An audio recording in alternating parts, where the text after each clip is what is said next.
திருப்பூர் மாவட்டம் தாராபுரம் அருகே உள்ள உப்பாறு அணைக்கு தண்ணீர் திறந்துவிட வலியுறுத்தி ஆட்சியர் காரை முற்றுகையிட்டு விவசாயிகள் தர்ணா போராட்டத்தில் ஈடுபட்டனர். இது தொடர்பான கூடுதல் விவரங்களை எமது செய்தியாளர் காஜா மைதீன் வழங்கிட கேட்கலாம். வணக்கம் காஜா மைதீன், மேலும் விவரங்கள்.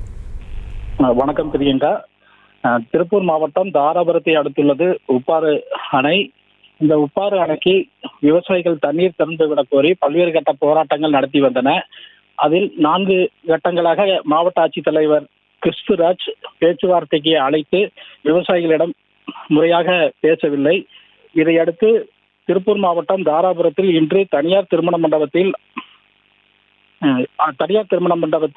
இலவச வீட்டுமனை பட்டா வழங்கும் நிகழ்ச்சி நடைபெற்றது. இந்த நிகழ்ச்சிக்கு ஆதி திராவிட நலத்துறை அமைச்சர் கைலொலி செல்வராஜ் மற்றும் மாவட்ட ஆட்சித்தலைவர் கிறிஸ்துராஜ் ஆகியோர் கலந்து கொண்டனர். இந்த நிகழ்ச்சியை முடித்துவிட்டு மாவட்ட ஆட்சித்தலைவர் கிறிஸ்துராஜ் வெளியே வரும்போது உப்பாறு பாசன விவசாயிகள் 50க்கும் மேற்பட்டோர் உப்பாறு அணைக்கு தண்ணீர் திறந்து விடுவது குறித்து கலெக்டர் காரை மறித்து கேட்டனர். அதற்கு கலெக்டர் எதுவும் பதில் சொல்லாமல் காரில் ஏறிக்கொண்டார். இதனால் ஆத்திரமடைந்த விவசாயிகள் காரை முற்றுகையிட்டும் கீழே தரையில் அமர்ந்தும் தர்ணா போராட்டத்தில் ஈடுபட்டனர்.